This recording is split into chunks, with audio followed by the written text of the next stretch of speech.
말씀 에스겔 47장 1절로 12절까지 말씀 우리 한 목소리를 합독하시겠습니다. 시작. 그가 나를 데리고 전문에 이르시니 전의 전면이 동을 향하였는데 그 문지방 밑에서 물이 나와서 동으로 흐르다가 전 우편 제단 남편으로 흘러내리더라. 그가 또 나를 데리고 북문으로 나가서 바깥길로 말미암아 꺾여 동향한 바깥문에 이르시기로 본즉 물이 그 우편에서 스미어 나오더라.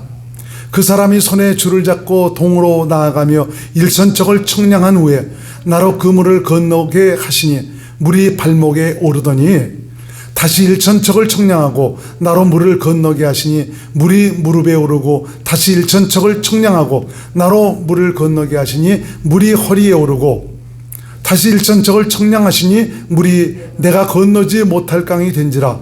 그 물이 창이라여 헤엄할 물이요 사람이 능히 건너지 못할 강이더라. 그가 내게 이르시되 인자야 네가 이것을 보았느냐 하시고 나를 인도하여 강가로 돌아가게 하시기로 내가 돌아간즉 강 좌우편에 나무가 심이 많더라. 그가 내게 이르시되 이 물이 동방으로 향하여 흘러 아라바로 내려가서 바다에 이르리니 이 흘러내리는 물로 그 바다의 물이 소성함을 얻을지라. 이 강물이 흐르는 곳마다 번성하는 모든 생물이 살고 또 고기가 심이 많으리니 이 물이 흘러 들어가므로 바닷물이 소성함을 얻겠고 이 강이 이르는 각처의 모든 것이 살 것이며 또 이 강가에 어부가 살 것이니 엔게디에서부터 에글라임까지 금을 치는 곳이 될 것이라. 그 고기가 각기 종류를 따라 큰 바다의 고기같이 심이 많으려니와 그 진펄과 갯벌은 소송되지 못하고 소금 땅이 될 것이며 강 좌우 가에는 각종 먹을 실과나무가 자라서 그 잎이 시들지 아니하며 실과가 그치지 아니하고 달마다 새 실과를 맺히리니 그 물이 성소로 말미암아 나옴이라. 그 실과는 먹을 만하고 그 잎사귀는 약 재료가 되리라. 아멘. 오늘은 본문의 말씀을 의지해서 생수로 가득하게 하십시오. 우리 사람이 살아가는 데 있어 물은 없어서는 안 될 필수 요소입니다. 그리고 좋은 물을 마시는 것, 이건 매우 큰 축복이 아닐 수가 없습니다. 세계 4대 문명의 발상지도 보면 강 주변에서 이루어진 것을 볼 수가 있습니다. 그만큼 물은 우리 인간에게 너무너무 소중한 것입니다. 제가 이제 선교 때문에 대만도 가보고 중국, 필리핀, 동남아 여러 국가들을 많이 가봤습니다. 그런 국가를 다녀보면은 산천초목이 우거져서 매우 아름다운 광경을 연출을 하고 있습니다. 호수나 강, 폭포 등 산에서 쏟아져 흘러내리는 그 물은 우리 사람의 마음을 아주 시원스럽게까지 해주고 있죠. 근데 하지만 정작 그 물은 마실 수가 없는 석회수입니다. 그렇게 물이 쏟아져 내리지만 마실 수가 없는 물이라는 것이죠. 그렇지만 이제 미국이나 이 카나다 같은 곳에 가면 산천도 수려하고 물도 아주 풍족하면서도 사람이 마실 수 있는 물입니다. 수질이 좋은 물이죠. 참 이런 것을 보면은 축복받은 나라는 참 물도 이렇게 좋구나라는 것을 깨닫게 됩니다. 이렇게 물은 우리 인간이 살아가는데 꼭 필요한 그런 수단입니다. 근데 안타깝게도 아프리카 그런 곳을 가면 이 물이 없어갖고요 고생들을 많이 합니다. 참 물지개를 지고 한 2km, 4km까지 가서 물들을 길어 오는데 어떤 물도 흙탕 물입니다. 탁한 그 물을 거기서 떠오는데 그 물이라도 그걸 그릇을 가지고 마시는 이것을 보면 참 너무 마음이 안타까운 그런 것을 보게 되죠. 그래서 한국에서 선교 갈 때 보면 물들을 거기서 그 우물을 파이프를 박아서 만들어주는 그런 일들도 하고요. 캄보디아 그런 데도 보면 물들이 안 좋아갖고 선교 나가서 물들을 거기서 우물을 만들어주는 그런 일들을 합니다. 참 그런 것도 보면은 굉장히 물이 안 좋아갖고 먹으면 배탈이 나는 것입니다. 그래서 그냥 깊이 그냥 파이프를 박아서 우물을 만들어주고 그러는데 그 물 하나만 갖고도 이 동네가 전부 아주 기뻐하고 즐거워하죠. 이게 우물만 잘 파져도 정말 선교가 잘 됩니다. 그런 곳에는요. 이렇게 물은 굉장히 중요합니다. 참 수가성 여인에게 예수님께서 나타나십니다. 행로에 고나셨던 그 예수님께서 그 여인에게 물을 달라고 하시죠. 그런데 그 여인은 아니 유대인인 당신께서 어찌 사마리아인인 내게 물을 달라고 하십니까? 라고 얘기를 하죠. 이것은 바로 당시 그 유대인이 이 사마리아인과는 상종을 하지 않았기 때문에 그렇습니다. 왜냐하면 사마리아는 잡놈이다, 쌍놈이다, 천박한 사람이다 해갖고 아주 상대를 하지 않았습니다. 그래서 아무리 궁해도 유대인이 그 사마리아 사람들에게 뭐 요구하는 그런 일들이 없는데 행색을 보니까 당신은 유대인인데 어떻게 사마리아인인 내게 물을 달라고 하시는 겁니까? 라고 이렇게 묻는 것입니다. 그때 예수님은 그 여인에게 얘기를 하시죠. 네가 만일 하나님의 선물과 또 내게 물 좀 달라는 이가 누구인 줄 알았다면 내가 그에게 구하였을 것이요 그가 생수를 내게 주었을 것이다 라고 말씀하십니다. 그러자 여인은 아니 여기 지금 물 기를 그릇도 없고 이 물은 깊은데 어디서 생수를 얻을 수가 있습니까? 라고 얘기를 합니다. 그러자 예수님께서 네가 지금 깃고 있는 이 물을 먹는 자마다 다시 목이 마를 것이지만 내가 주는 물은 영원히 목마르지 아니할 것이다.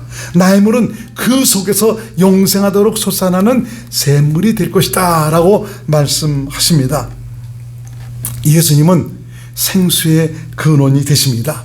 우리 인간이 살아가는데 물은 절대로 필요하죠. 좋은 물을 마신다는 것은 굉장히 큰 축복이지만 하나님의 사람에게 정말 사람이 이 세상 살아가는 데 있어갖고 정말 이 육신이 마실 수 있는 이런 물도 필요하지만 중요한 것은 예수님께서 공급하시는 생수가 필요하다는 사실입니다.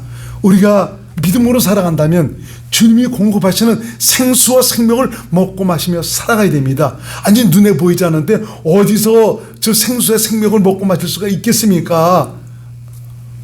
예수님은 생수의 근원이 되십니다.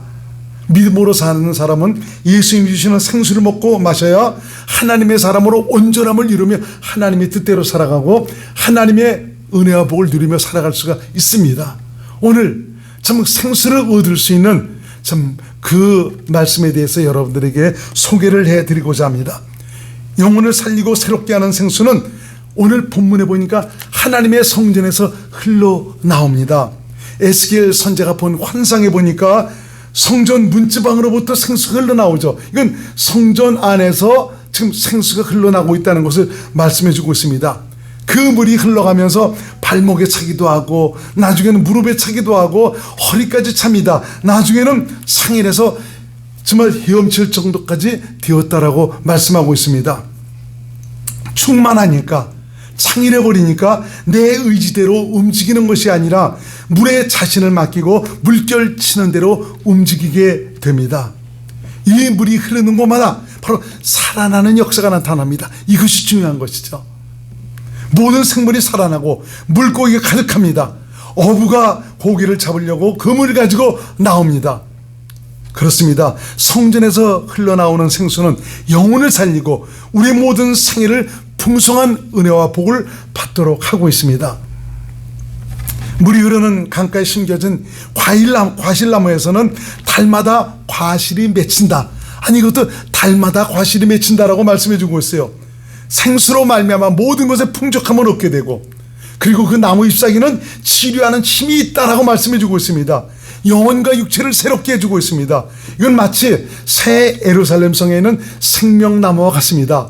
오늘 에스겔 선지자가 본 참 이 나무와 정말 요한계시록에 나오는 생명나무의 과일과 비슷하더라고 보니까요. 한번 찾아봅니다. 요한계시록 22장 1절로 2절 시작. 또 저가 수정같이 맑은 생명수의 강을 내게 보이니 하나님과 및 어린 양의 보좌로부터 나서 여기서 보면 하나님과 및 어린 양의 보좌로부터 어린 양이 누굽니까? 예수님 아닙니까?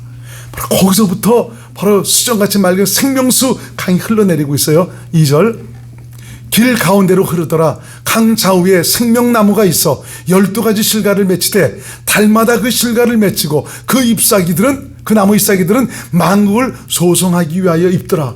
한 치료하는 힘이 있다고 그랬는데 이건 만국을 소성하는 잎사귀더라라고 말씀하고 있습니다. 자, 이 생수를 내가 마시고 산다면, 이 생수가 흐르는 그런 그 믿음의 삶을 살아간다면 내 영혼이 새롭게 되는 것은 물론이고 삶의 모든 것을 아주 치유하시고 풍성하게 하시고 복을 주시는 하나님의 귀한 역사가 나타나게 됩니다. 우리 인생 살아가면서 항상 좋은 일들만 있는 것은 아니죠. 내가 믿음으로 산다고 해도 항상 좋은 일만 있습니까? 굉장히 힘들고 어려운 일들이 있어갖고 굉장히 우울해지기도 하고 참 여러 가지 걱정과 근심과 두려움이 오기도 합니다. 저도 지난 주간에 보니까 썩 그렇게 마음이 좋지가 않고 우울한 마음이 계속 오려고 합니다. 이 말씀을 준비하려고 하니까 무슨 내가 그런 것을 많이 겪는 것을 같습니다. 목사인데도 불구하고 그런 것들이 계속 옵니다. 참 주님께 나와서 주님으로부터 생수를 공급받게 되니까 모든 것들이 떠나가게 되는 것이죠. 내 영혼을 새롭게 하고 정말 내 육체를 건강하게 하시는 이런 역사가 나타나죠. 제가 더 우울하게 된 것은 자꾸 나이가 들어가면서 자꾸 좀 여러 가지 안 좋은 데가 자꾸 생기고 말이죠. 그런 것이 생기더라고 보니까요. 그래서 기도할 때 보면 하나님, 주님께서 나 때문에 채찍에 맞으셨는데 채찍에 맞힌 그 고난의 흔적이 생명으로 내게 확실하게 와 닿을 수 있도록 믿음을 주시기 바랍니다. 계속 기도를 하고 있습니다. 그런데도 그냥 어떤 땐 그런 것들이 그냥 좀 자꾸 생겨나니까 마음이 우울해지기도 합니다. 근데 역시 참 주님을 구하고 주님을 바라면서 주님을 의지하니까 그분께로부터 생수를 공급받게 되니까 모든 것을 해결받게 되는 귀한 역사가 나타납니다. 살아계신 하나님, 참 그분은 오늘도 일하시는 하나님인데 당신의 사람들에게 생수를 공급해서 정말 하나님의 은혜와 복을 누리고 살도록 역사하시고 있습니다. 근데 이 생수가 충만하게 될 때 내 의지보다는 생수에 의해서 생수가 인도하는 대로 움직이게 되죠. 이런 정도로 그냥 충만하게 받는 그런 상태에서 이런 생수가 흐르는 곳마다 소성하는 역사가 나타나게 됩니다. 모든 것에 열매가 가득하게 되는 거죠. 사나무가 터전 위에 살아나는 역사로 풍성한 복을 받게 되는 것입니다. 오늘 저와 여러분 말씀을 들으면서 조금 생수로 채워지는 그런 삶이 아니고 아주 가득 채워질 수 있는 이런 삶이 되시기를 주의 이름으로 축원드립니다. 충만해야, 강을 이루어야 풍성한 복을 얻게 된다라고 오늘 본문은 말씀하고 있는 것을 볼 수가 있습니다. 그러면 생수가 성전에서 흐른다고 했는데 성전은 무엇을 의미하는 것인가? 성전은 하나님의 계신 곳이 바로 성전입니다. 하나님의 이름을 두신 곳이 성전입니다. 하나님의 임재가 있는 곳. 옛날에 그 성막 성전에 보면 거기 하나님의 임재가 있지 않습니까? 대제사장이 그 지성소에 들어가면 거기서 주님의 음성을 듣지 않습니까? 이건 하나님이 함께 하시기 때문에 그렇습니다. 바로 이 성전은 하나님이 계신 곳입니다. 예수님께서 이 땅에 오셨을 때 예수님 안에 아버지가 계셔서 아버지와 함께 사심으로 말미암아 예수님은 정말 자신이 하나님의 성전이 되어 사는 그런 삶을 사셨습니다. 그래서 예수님 자신도 자신을 가리켜서 나는 하나님의 성전이다 라고 말씀하는 것을 볼 수가 있습니다. 요한복음 2장 21절을 한번 보겠습니다. 시작. 그러나 예수는 성전된 자기 육체를 가리켜 말씀하신 것이라. 예수가 성전, 자기 몸을 성전이라고 이렇게 말씀해 주고 있죠. 하나님이 함께 하신다. 아버지가 함께 하신다. 요한복음 14장 10절로 11절을 같이 있습니다. 시작. 나는 아버지 안에 있고 아버지는 내 안에 계신 것을 내가 믿지 아니하느냐. 내가 너에게 이르는 말이 스스로하는 것이 아니라 아버지께서 내 안에 계셔 그의 일을 하시는 것이라. 내가 아버지 안에 있고 아버지께서 내 안에 계심을 믿으라. 그렇지 못하겠거든 행하는 그 일을 인하여 나를 믿으라. 예수님은 아버지와 함께 사셨어요.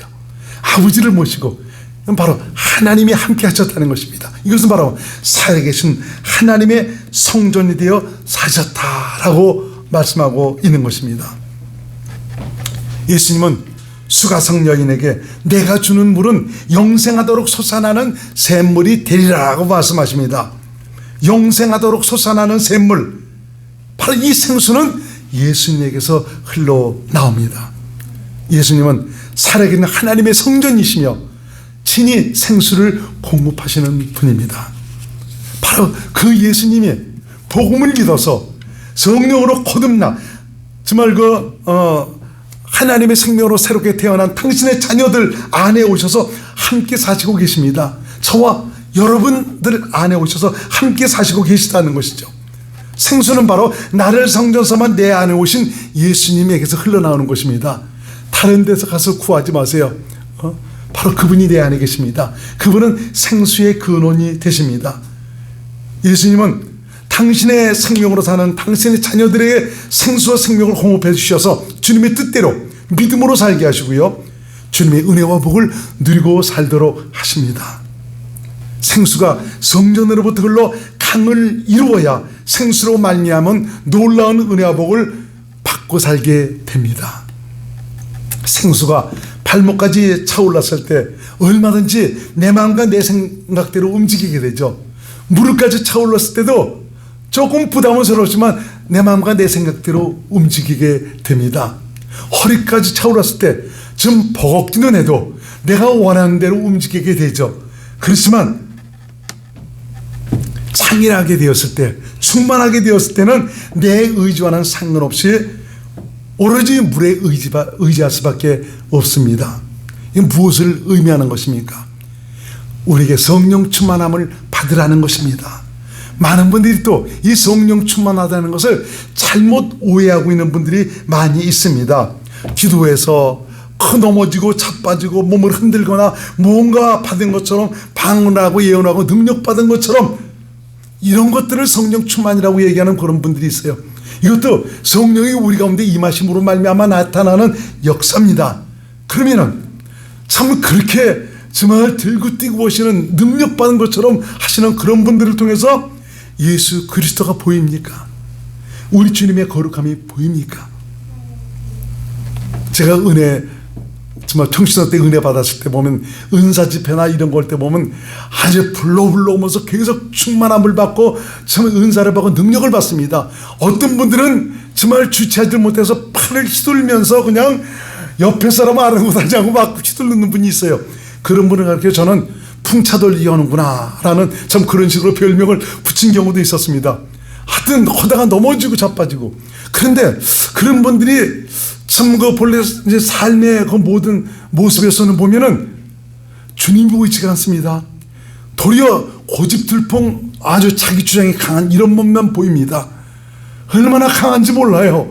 타협하지 않고 내가 하는 말은 다 하나님의 말씀이에요. 참 그런 것을 보면서 우리 주님의 그 거룩한 모습이 보이지 않고 사람이 보이는 것입니다. 사람 냄새가 나는 것입니다. 성령 충만이란 무엇이냐? 나는 없고 내 안에 예수님으로 충만한 것을 성령 충만이라고 얘기합니다. 내 마음과 생각이 예수님에 의해 지배받고 다스림을 받는 그런 상태, 바로 그리스도의 마음으로 채워진 그런 상태를 말하고 있습니다. 이런 상태는 그냥 되는 것이 아니죠. 바로 자신의 죽음을 알고 자기를 부인함으로 얻게 되는 것이죠. 예수님이 자신이 주인이 되셔서 인도함을 받는 그런 상태입니다. 이것이 바로 성령으로 충만한 그런 상태입니다. 참 각가지 능력을 나타내고 병든 자를 고치고 예언을 하고 아주 펄펄 뛰고 하는 참 그런 일들을 행하시면서도 그거 보면은 참 이런 자기가 부인되지 않은 참 이런 모습을 나타내는 경우가 많이 있습니다. 왜 그렇습니까? 아직까지 성령의 조명을 통해서 내가 죽었다는 사실을 깨닫지 못해서 자기가 모든 권리를 붙들고 살아가고 있는 것입니다. 그래서 자신 안에 계신 주님을 보여주지 못하고 도리어 사람이 보이는 것입니다.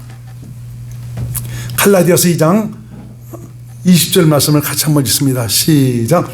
내가 그리스도와 함께 십자가에 못 박혔나니 그런즉 이제는 내가 사는 것이 아니요 오직 내 안에 그리스도께서 사신 것이라. 이제 내가 육체 가운데 사는 것은 나를 사랑하사 나를 위하여 자기 몸을 버리신 하나님의 아들을 믿는 믿음 안에서 사는 것이다. 나는 죽었어요. 끝나버렸어. 내가 사는 것은 내 안에 계신 그분이 사는 것이다.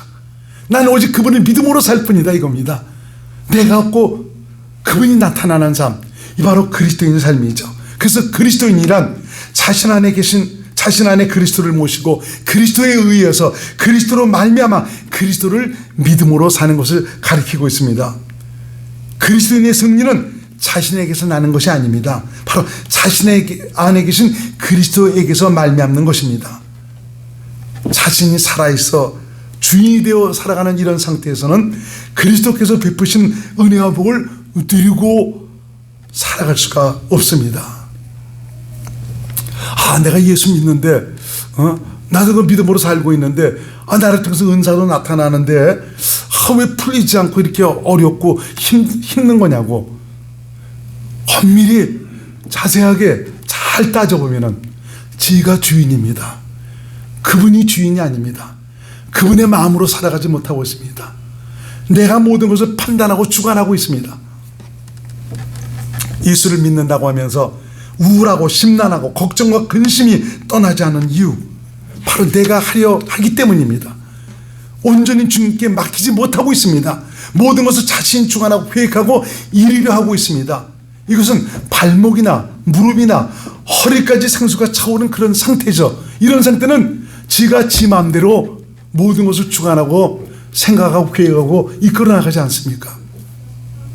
여기서 문제는 바로 뭐냐? 자아가 살아있어서 자기가 주인이 되어 살아가고 있다는 것이죠. 그래서 그리스도 안에서 그분의 생명을 누리고 살아가지 못합니다.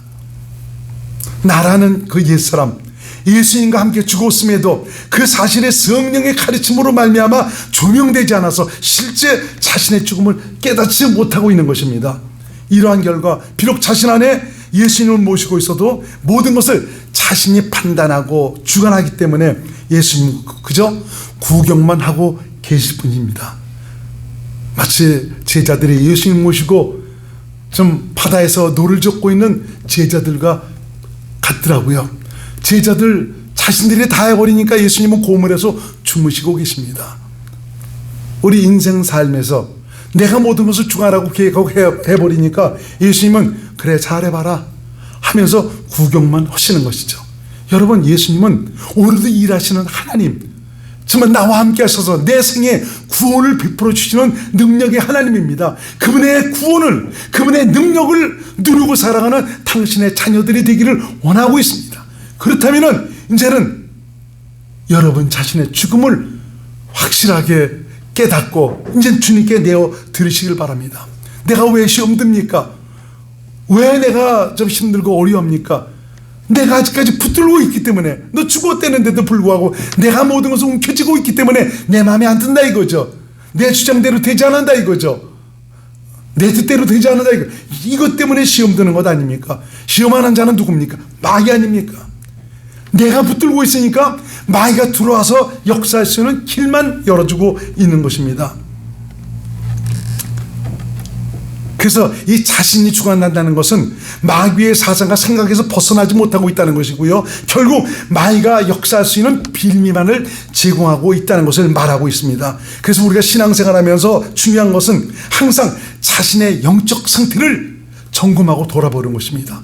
나는 지금 어떤 상태인가? 과연 내가 주님을 믿음으로 그분에 의해서 살아가고 있는가? 내가 주인이 되어서 살아가고 있는가? 점검을 해봐야 되는 것입니다. 주님을 모시고 주님의 은혜로 사는데 삶의 두려움과 걱정과 근심과 불안이 밀려옵니까?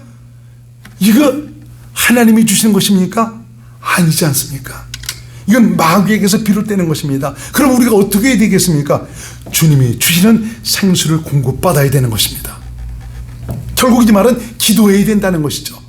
여러분, 코로나 상황에 힘들고 어렵죠? 무릎 꿇으세요. 기도하세요. 성령의 도우심을 바라세요. 내 안에 계신 생수의 근원 대신 그분으로 말미암아 살아갈 수 있도록 그분을 구하시기를 바랍니다. 내가 주님을 바라고 의지하며 주님을 구할 때 내 안에서 역사하던 더러운 귀신이 떠나가 버리고 주님의 평안으로 채워집니다. 바로 주님이 공급하시는 생수로 채워지게 되니까 더 이상 어둠의 세력들이 역사할 수가 없는 것입니다. 그래서 성경은 무릇 지킬 만한가 보다 내 마음을 지키라 라고 말씀해 주고 있습니다. 지금 내 마음이 어떤 상태냐 이거예요. 이것이 바로 그리스도의 마음이냐, 주님 주신 마음이냐, 아니면은 내 인간적인 마음이냐. 말이 좋아 인간적인 마음이지 그 마음에는 마귀가 들어와서 역사하고 있습니다. 잠언서 4장 23절을 같이 읽습니다. 시작. 무릇 지킬 만한 것보다 더욱 내 마음을 지키라. 생명의 근원이 이에서 납니다. 어떤 마음? 그리스도의 마음을 지키세요. 주님과 하나 되어 살아가는 이 마음을 지켜야 됩니다. 생명이 여기서 나는 것입니다. 이 하나님의 생명 안에서 하나님의 모든 것이 흘러나오게 됩니다. 그 안에, 그 하나님의 생명 안에 권세가 있습니다. 능력이 있습니다. 축복이 있습니다. 생수의 근원이신 주님을 버림으로 우리가 주님께 버림을 받게 되는 것입니다. 기독교인의 신앙의 승리는 바로 주님이 주시는 생수를 공급받아 성령의 생수로 채워져야 되는 것입니다. 사람의 힘으로 능으로 되지 않지만 성령으로는 모든 것이 다 이루어질 수가 있습니다. 진정 생수의 근원 되신 주님을 믿음으로 복된 승리의 삶을 살기를 원하신다면 오직 주님을 바라고 신뢰함으로 주님을 구해서 그분께서 공급하시는 생수로 채우시기를 주의 이름으로 축원드립니다. 예레미야 17장 7절로 8절 말씀을 같이 했습니다. 시작. 그러나 무릇 여호와를 의지하며 여호와를 의뢰하는 그 사람은 복을 받을 것이라. 그는 물가에 심기운 나무가 그 뿌리를 강변에 뻗치고 더위가 올지라도 두려워 아니하며 그 잎이 청청하며 가뭄은 애에도 걱정이 없고 결실이 그치지 아니함 같으리라. 여러분, 주께서 공급하시는 이 생수를 먹고 마셔서 아주 충만하시기를, 가득하시기를 주의 이름으로 축원드립니다. 이럴 때 내 영혼이 새롭게 되는 것은 물론이지만, 소성하게 되는 것은 물론이지만, 내 삶의 모든 것을 하나님께서 풍족하게 하시는, 풍성하게 하시는, 형통하게 하시는 하나님의 역사가 있게 되는 것입니다. 복의 근원은 하나님이십니다. 여러분, 내가 누구를 바라봐야 되겠습니까? 내가 누구를 의지해야 되겠습니까? 그때나 이때나 주님은 눈에 보이지 않습니다. 들리지 않습니다. 그렇지만 그분은 오늘까지 계속 살아계셔서 인류의 역사를 주관하시는 그 하나님, 당신을 찾고 구하는 자에게 그들을 들으시고 구원하시고 복을 베푸셨던 그 하나님, 그분이 우리와 함께 계시고 계십니다. 바로 그 주님은 당신을 구하고 찾는 자에게 생수로 채우시고 승리와 축복의 삶을 보장해 주시고 있습니다. 생수의 근원 되신 예수님은 당신을 신뢰하고 구하는 자에게 오늘도 생수를 공급해 주시고 계십니다. 기도합니다. 고마우신 예수님, 에스겔 선지자가 본 그 환상을 통해서 성전 문제방으로부터 흐르는 그 생수, 그건 바로 어린 양이신 예수 그리스도, 나를 성전 삼아 내 안에 오신 예수님에게서 나오는 생수라고 말씀해 주시니 감사드립니다.